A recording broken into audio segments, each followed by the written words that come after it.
How can this student and I be creative about how they can demonstrate their learning? Because that's an important piece of the puzzle. The piece doesn't only have to look a certain way, right? We can shape the puzzle pieces differently depending on the needs of the children. So again, I think this comes back to individual conversations with the class as a whole, and really understanding who these young people are that we're working with.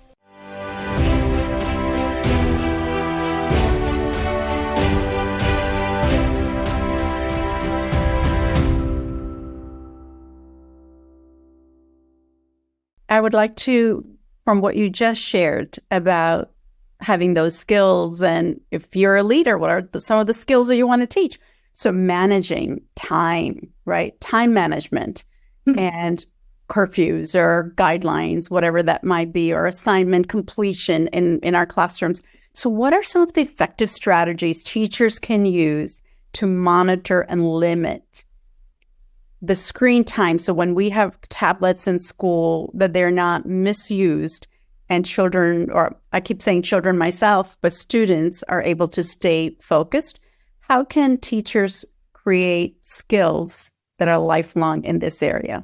I think on the one hand, it's really wonderful that so many schools now have tablets and computers and things that are readily accessible to their students. And at the same time, we know now from research, because it's been about the last, 15 years or so where that's starting to happen, and now it's happening full force. We've had the time to do some research on how that's affecting kids' social skills, their thinking skills, their critical thinking skills. I would ask teachers to use the technology minimally.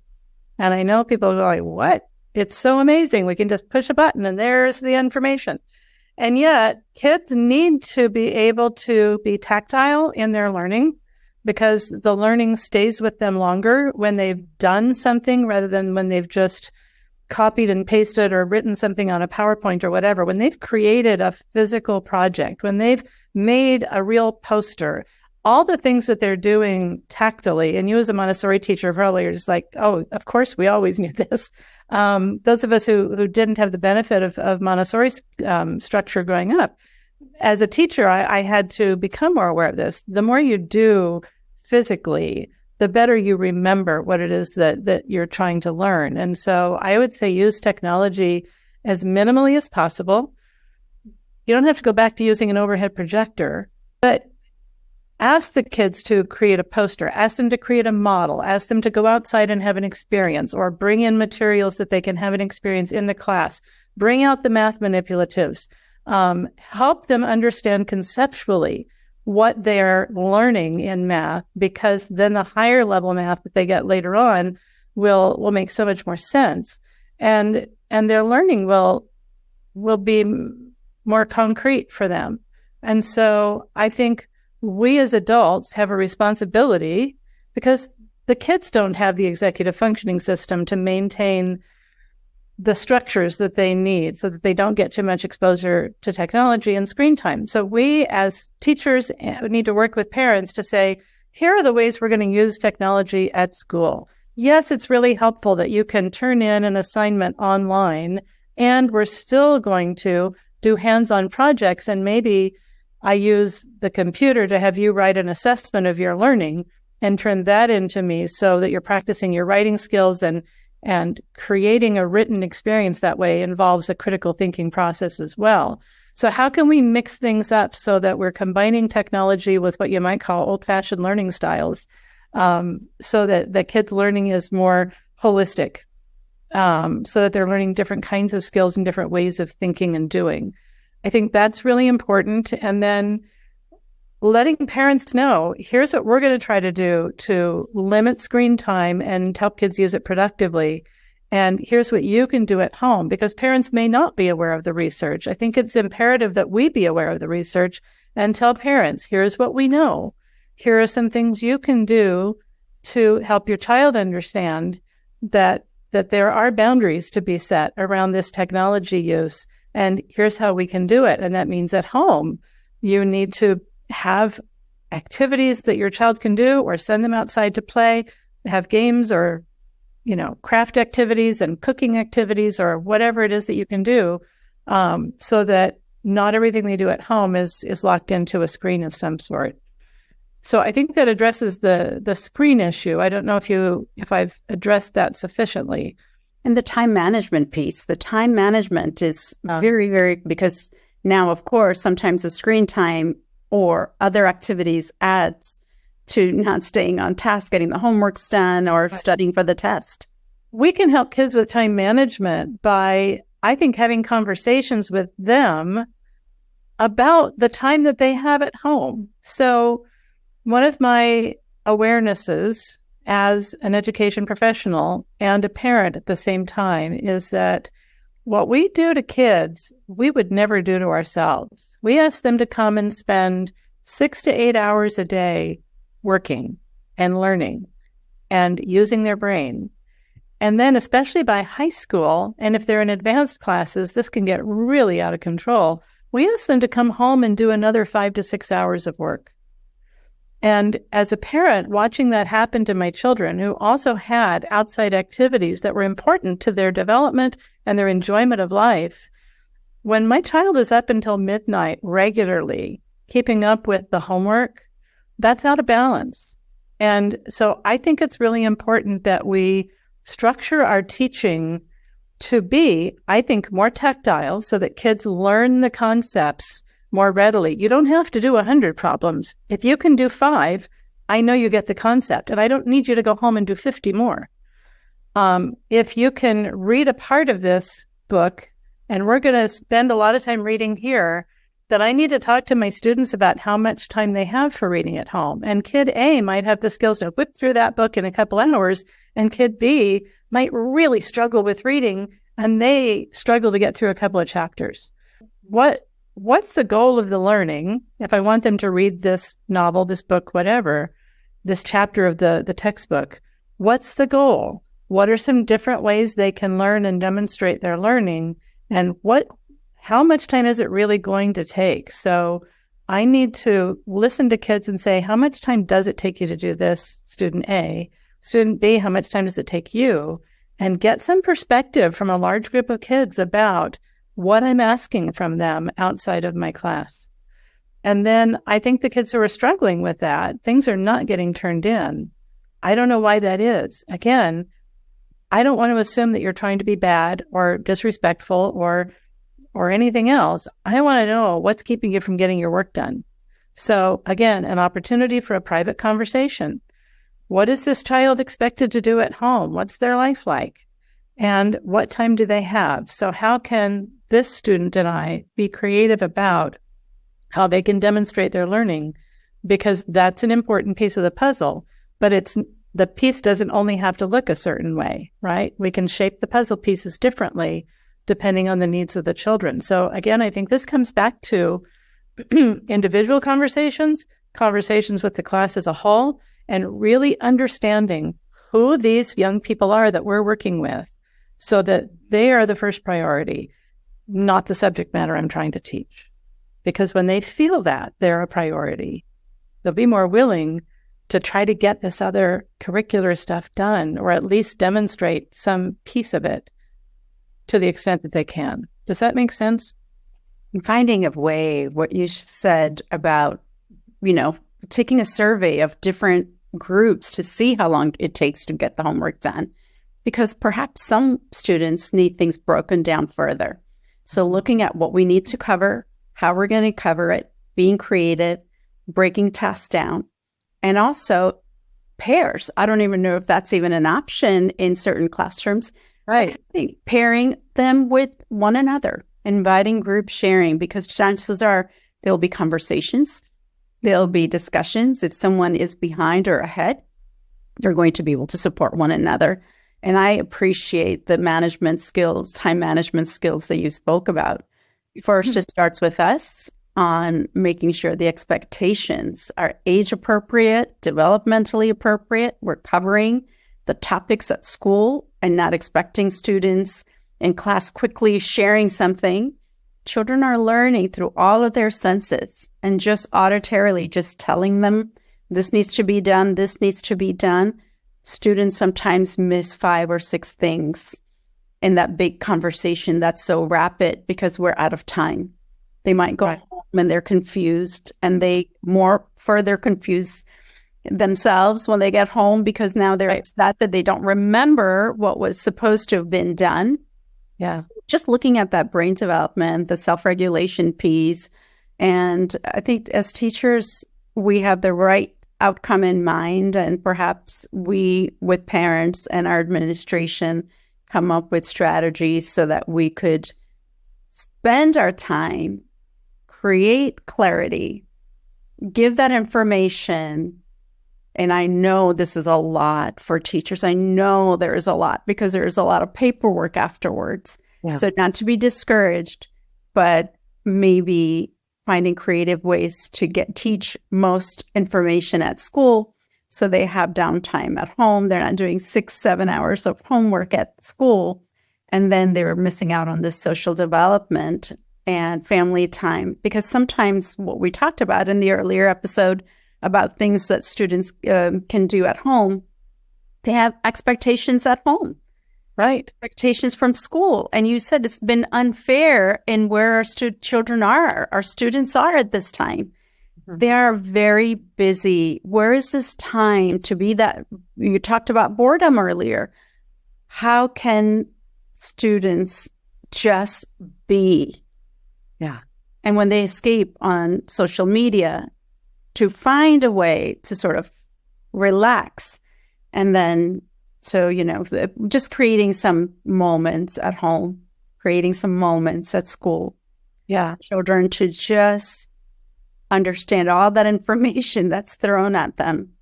Yeah, we want learning to be meaningful for them. And instead, school becomes a chore that they hate to do. And so we stifled their energy and their excitement around learning by piling on the work and creating such high stress levels around what should be really an amazing thing that they get to learn, because teachers are teaching their content because they're excited about it. We want kids to be excited about it. And even if they're not doing cartwheels with excitement, we'd like them to at least feel like this is a pleasant place to be and I'm learning interesting stuff. And how do we help keep that as the focus rather than you have to get all this done by this date, because if you don't learn this by this date, the world's going to fall apart. It's really not. And you're going to have other opportunities to learn going forward. So I think we as adults have a responsibility to look at our time and how we're managing it, and then help kids learn how to manage that as well. And if we see a kid who's just really, has no time management skills, then taking it back to baby steps and just conversations around little things they can do to be effective in a small way, teaching skills that they need to be successful in life, not just at school. Academic stress and a lot of pressures. Those are two things that teachers worry about for their students, because parents have other responsibilities and other tasks at home. Maybe there may be sports, maybe they have religion classes or a variety of things that happen. So what specific strategies can teachers employ with their teenage students in managing academic stressors? And also, in addition to that, there's sometimes social pressures, right, related to appearance, clothing, who's friends with whom. And sometimes students deal with that through mood swings, and we can see certain behaviors in the classroom. So how could teachers manage all of these things that they're noticing? So I'm going to come at that a little bit sideways, because I'm going to share a little bit of my experience as a parent who's also an educator. And at the time that my children were teenagers, I was a school counselor. And even at the junior high, a big part of our focus is getting them ready for high school and looking on beyond that to college and career and their future life choices. And so at very early ages, as I look back on this, I stepped into what I consider a trap. And if I had a big life do-over, it would be that I would not step into this trap, is that we start to put really heavy expectations on children at a very young age. And we We act like there's one path to success in life, and if you screw up anywhere along that path, boy, your chances are gone, baby. You ruined it. And how that impacted me as a parent, because this was, how I'm working with kids at school is, well, you need to be able to do this and that and the other thing so that you're successful and you get to go to college and blah, blah, blah. And then I'd come home, and at the state of Arizona, when my older son was going through high school, was offering full ride scholarships to the state universities for kids who had a certain GPA, scored a certain level on the state testing. And I think there was one other criteria, but one of those GPA criteria was you couldn't have a C in any academic required subject. And so my older son had achieved that. And then my younger son was a sophomore taking geometry, which, as is true with many kids, it was kicking his butt, to use, a turn of phrase there. He had always done well in school. He had always been like right there with everything. And a lot of kids that I noticed, they sailed through algebra and then they hit geometry and they're like, they don't know what hit them. It's a different way of thinking. It's a different kind of math. And he was really struggling. And so we were getting him in for extra help with the teacher, and he was retaking tests, but still not doing well. And my message, as I'm sorry to say, many times was, Nathan, you can't get a C because you'll lose that scholarship. And he was already under stress because he didn't feel good about himself because he didn't understand why this is so hard. He'd never experienced anything this hard before. So he always felt lousy about himself and thinks suddenly I'm not capable. And then his mom is piling on the pressure saying, hey, get a C. And about that time, I read Carol Dweck's book called Mindset, The New Psychology of Success. And she talked about fixed versus growth mindset. And what that did for me was recognize that I was looking at his whole future, and actually the future of all my students, from a really fixed mindset, that there's only one way to do this well. And if you mess up anywhere along the way, you've blown the whole process. And so my awareness was, okay, so he fails geometry, or he gets a C or a D. You know what? He could take it over again next year and take the higher grade that he's sure to get the second time around. He could take it in summer school. He could get the C and not get the scholarship. And he could go to community college, which is a lot less expensive than state university, for 2 years and then transfer to the university. He actually has a lot of life paths. He could apply for scholarships. He could get a job. We could, find a way to pay for state university without a scholarship. He could take loans. There are lots of pathways to get from here to here, not just one. And when I recognized that was a really significant year for me as a parent and as an educator, counselor, that what we need to do is help kids see that there's more than one way to define success. And when we see that there are different pathways, then I think we can look at kids who are struggling and say, okay, I appreciate the effort you're putting into this. You're struggling. How can I be helpful to you? And if you got a 26% on the test this time, and you come back and let me help you teach you some more and practice some more, let's retake the test. And if you get a 60% next time, it's still a D. And parents used to be like, why are you cheering my kid? He got a D. And I said, but he used to have like a 12% in that class, and now it's at a 62. He's made huge progress. We can't get to the 80s and 90s if we don't go through the 50s and 60s. And so I started cheering for kids for every little bit of progress that they made. And I started giving them encouragement. And what we know in positive discipline is that encouragement is the best motivator. And so how can we encourage kids? We can encourage kids by connecting with them, caring about them as unique individual people on their own life path, listening to them, asking what they need, what their desires are, what their goals are for themselves, and how we can contribute to their journey in a positive way. And when we can approach their learning from that place, we can help them, I think, alleviate a lot of that stress that they put on themselves and that we've been heaping on them as adults, and say, okay, I'm on a journey.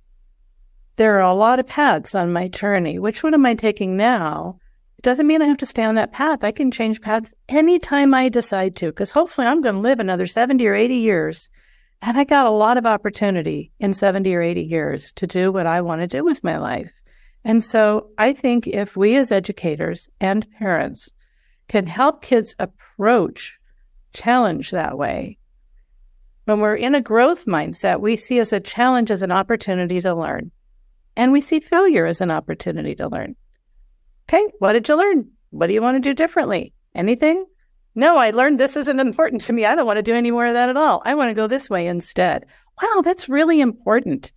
So I just wish we could think more holistically. So it's going to be like, I had this huge paradigm shift, and helping other people make this paradigm shift can be a real challenge, but I found it to be very freeing as a parent, and I found as an educator, it opened me up to be able to encourage kids who were struggling and connect with them so that, hey, they want to do better because I've shown them, I think you're doing really well. I wonder if you just did this, if things would go better. Would you be willing to try?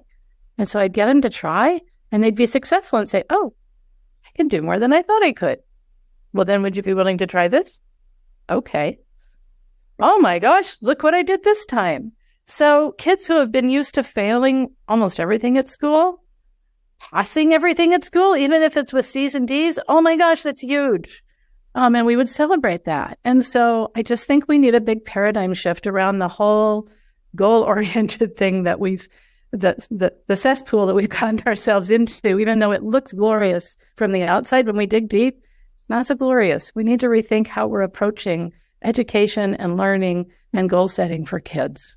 Absolutely. I think that's a success. And as teachers, instead of us feeling helpless and hopeless, you're given so many tools that we already have at our fingertip. There's some books that you mentioned, and just basically doing the best and accepting small change, one small step at a time towards wherever they need to go. And I think children and students are more inclined to try when they feel capable.